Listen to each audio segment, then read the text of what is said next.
Hey guys, Good Guy Dan here. This is a follow-up video to the Crossbone X2 unboxing that is up on YouTube right now. I have the kit fully built now, so I'm going to give you a really quick opinion-based review of the model kit.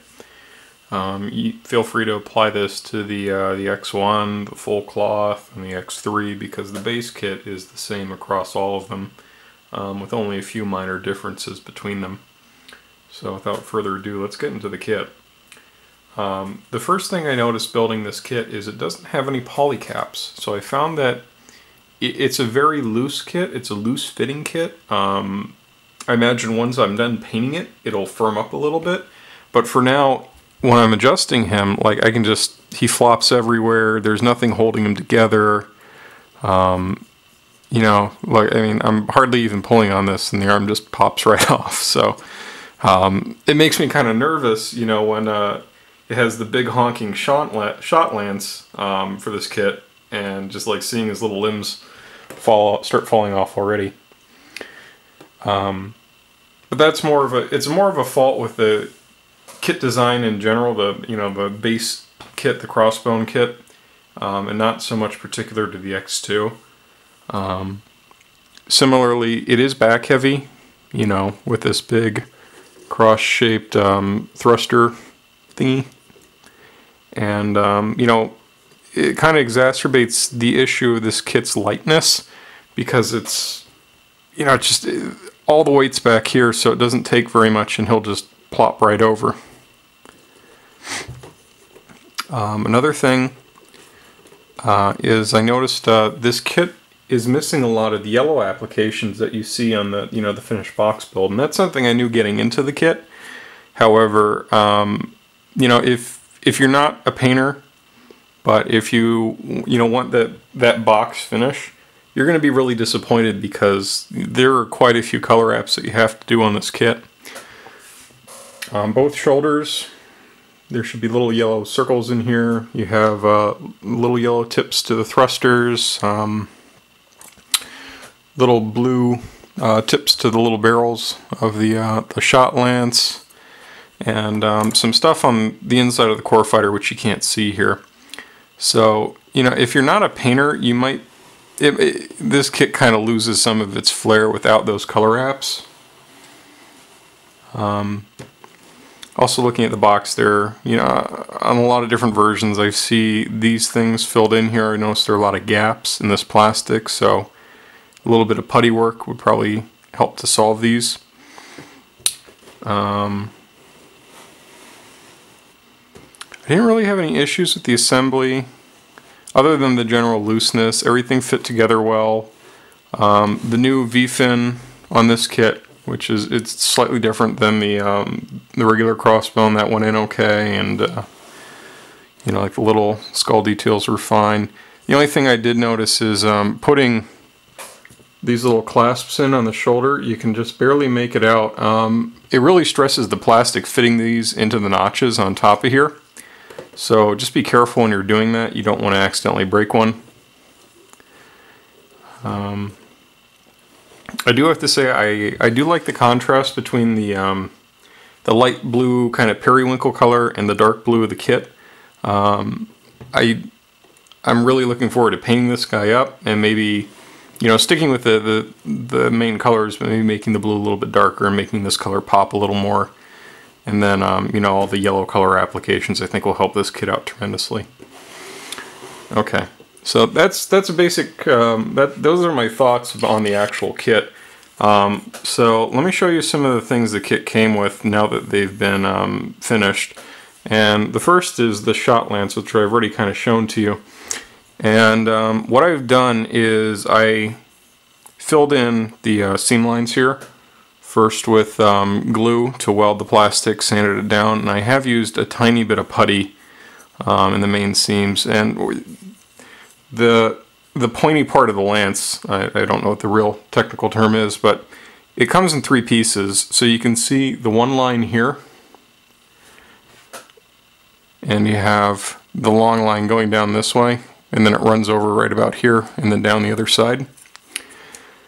You really got to fill those in. I noticed that the little seam up here, the piece that fits in this section, was raised up over the where the cone comes down to a point here. So it really looked terrible and it needed to be fixed. Another thing is you have two gray pieces here that fit over this cylinder handle. I did weld that seam as well. I think it really needs to be done. Same thing with the handle on here, which isn't pushed in all the way, but you can tell I seam welded that. So, and also here. So there are a lot of seams on the shot lance, which, you know, not great, but it's fixable with a little bit of skill and patience.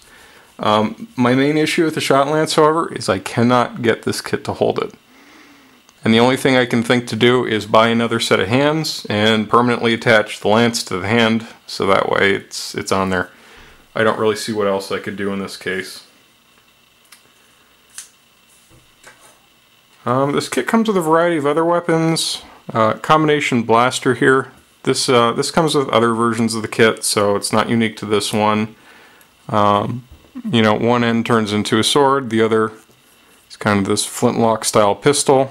Kind of neat. Bummer is this requires a lot of masking. The little handguard down here should be lined with yellow. Same with this guard down here all the way up to this little pommel part. Same thing with the blaster here. Should be yellow applications throughout the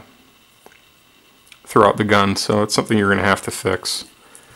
I also noticed when this is in the combination beam rifle mode, the kit has a very difficult time holding it naturally because it kind of collides with this arm part here, so it looks really terrible most of the time.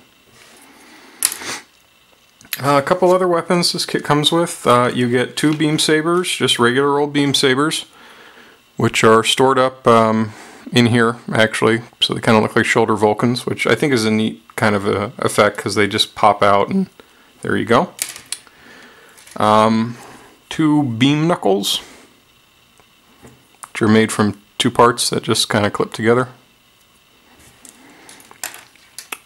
Two trench knives. It wouldn't hurt to sharpen the tip of these up. They're pretty blunt right out of the box. I haven't sharpened these yet. Not really a weapon, but there's your beam shield.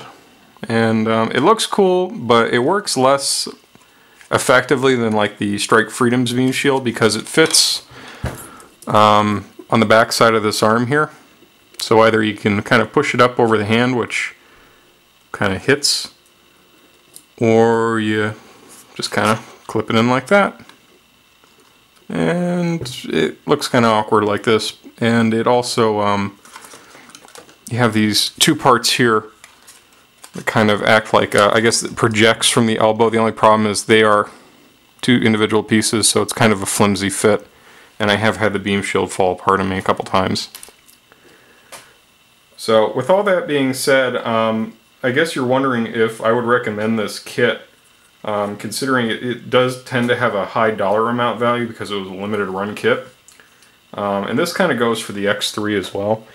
I don't think the base model kit, the Crossbone, is a great kit to begin with. So when you talk about spending close to $100 for a kit of this size and this quality, it's really a questionable decision. And you know, I'm happy that I got mine. I wanted it. I like the way this kit looks. I like the shot lance. You know, for me as someone that likes the design, yeah, sure, maybe $100. It's pushing it, but it's something I wanted to build. If you just like the look of the Crossbone, I'd highly recommend going with the Verka Crossbone or the full cloth instead. They're a lot cheaper. You can get them, I think, Verka probably for around $40, maybe a little more, and Crossbone for maybe 10-15 more than that. So, I mean, it beats the hell out of paying 90 some odd $100 like I've seen these kits go for. And the other thing too is, you know, if you're worried about the decaling, you know, because this kit comes with a set of water slide decals, which is this here, you can actually still get the Crossbone Verka decal set, which is what I have here, and it's not all that different from what you're getting in this box. The main difference is that a lot of these come in, reds, whereas these are white. So, you can build a Crossbone and paint it and include some of these decals and it'll still look fine, or you can just get a regular Crossbone Verka and, decal it up normally. So, even the decals aren't really holding you back in this case. So, with that being said, you can look forward to eventual painting and photo shoot up of this kit. I will come back one more time with a final video, probably to just give you a round the kit tour of it once it's painted. Until then, this is Good Guy Dan, signing off. Thanks, guys. Hey, like and subscribe if you haven't already. Thanks. Bye.